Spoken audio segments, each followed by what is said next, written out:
Keela's sorrow. Keela's father, the king of Argos, died in his quest to obtain the legendary stone, Bloodsong.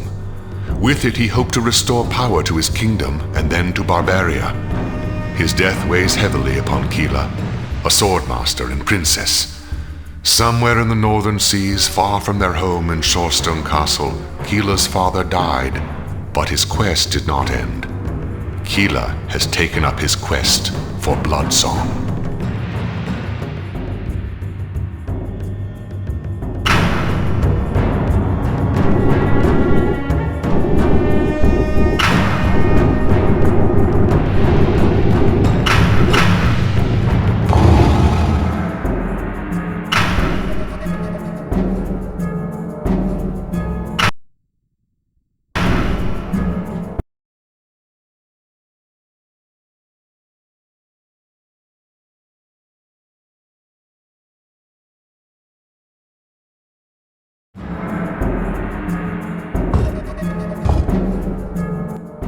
Keela's lament.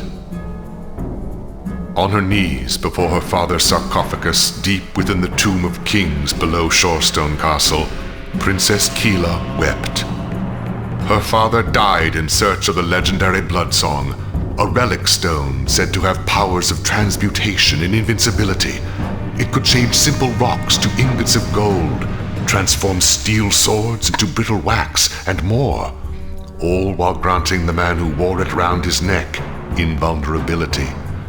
Keela's tears covered her face, and a raspy voice spoke behind her. It was Stitch, the undead. Keela rolled to the side, drawing her sword, and attacked.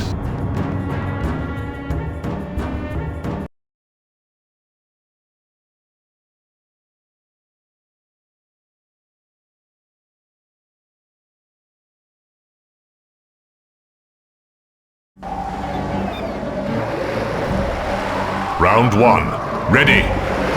Fight!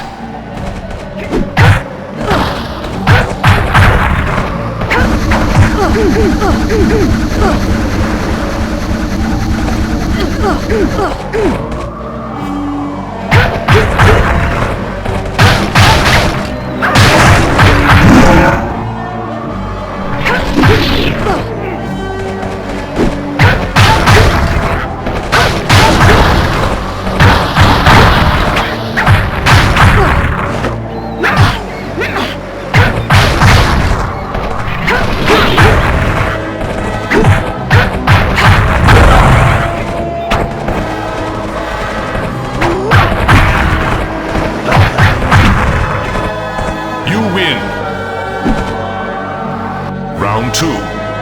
Ready. Fight.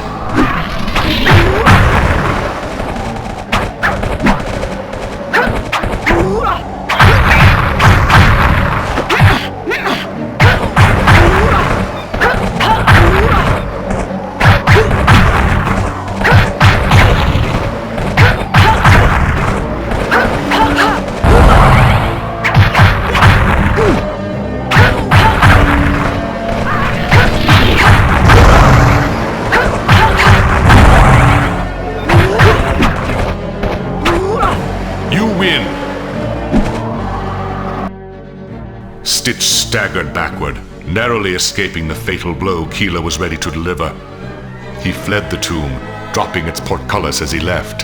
He jeered at Keela, taunting that her father died at the hands of his master. And although her father had Bloodsong, he did not know how to wield it. He screamed that though Keela may now wield it, she also is ignorant of its use.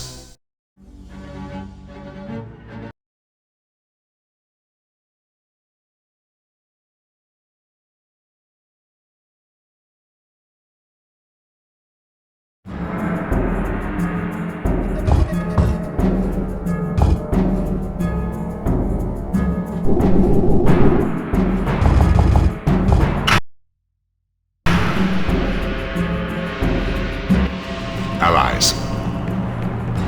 Keela's father had died on a noble quest to attain Bloodsong, hoping to gain its power and bring order to Barbaria. Knowing now that the undead Stitch had information about the relic and her father, Keela would seek him out. But first, she went to Dagon of the clan Dolok. He was renowned for his strength and simple fairness. Keela hoped he might help her cause.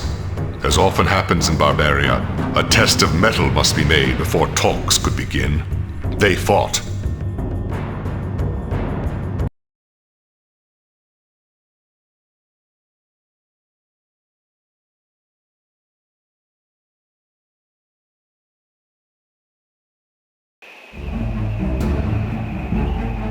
Round 1. Ready. Fight!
Round 2. Ready. Fight!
Dagon looked worried as Keela placed her blade to his throat.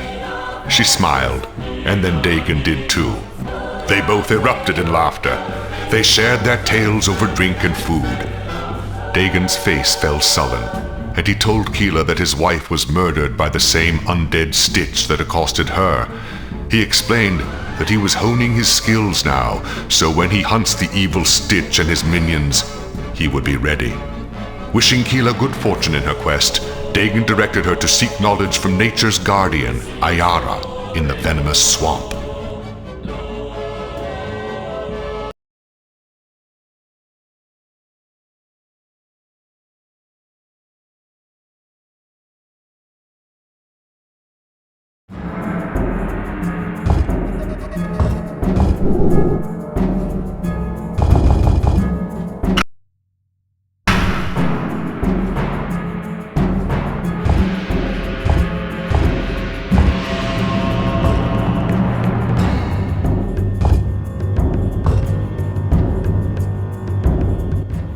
Confused truth.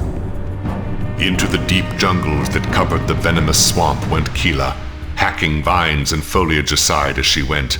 Keela stopped to examine a broken branch when her mind was filled with memories of herself as a little girl, playing with her father.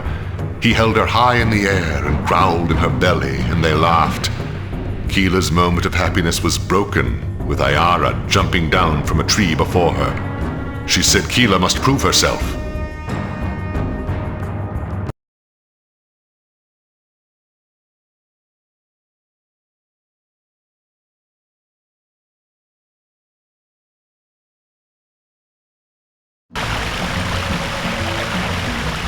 Round one. Ready. Fight.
You win. Round two. Ready. Fight.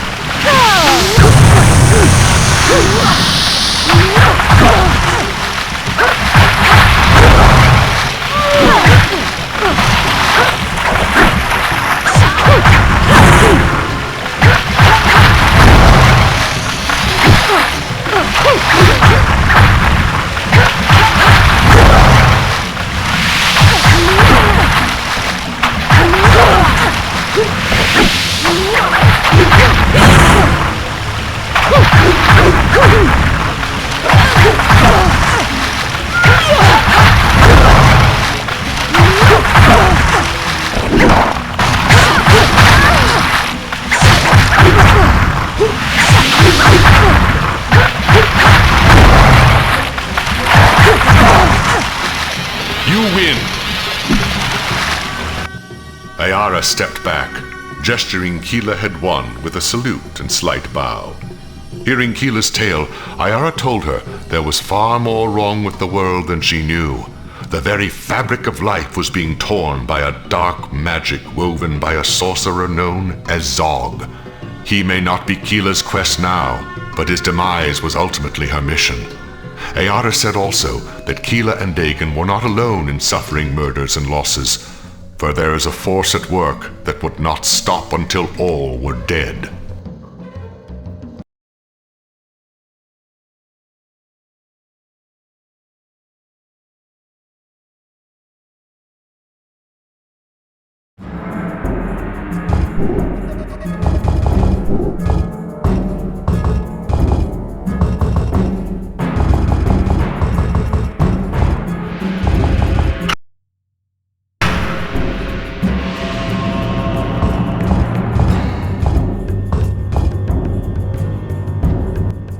Brutal honesty.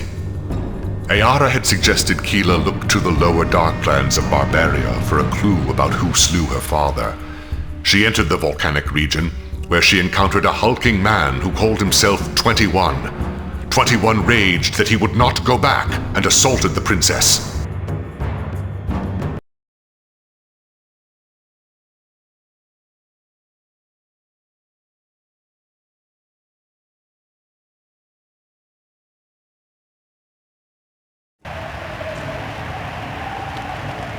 Round one. Ready. Fight.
You win.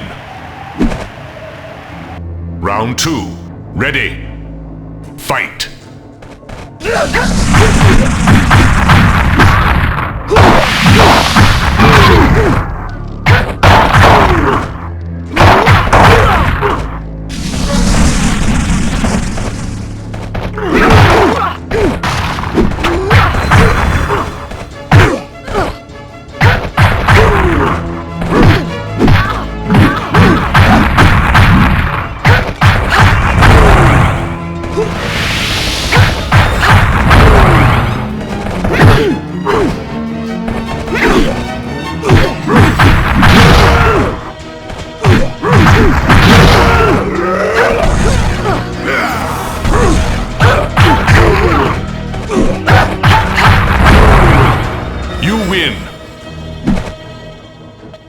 With swift strikes and clean cuts from Keela, 21 fell to his death. His eyes widened and he spoke of his being imprisoned as a child by riders. His eyes filled with tears, and he told of the zombie Stitch who came to kill him when he was left to die alone, locked in a cell with an Aquila. His cries grew fainter and weaker. 21 looked at Keela, squinting to see her, for his sight was growing black. He told her that he learned of Korath and the Land of Desolation, and that the man died, unable to finish his last words.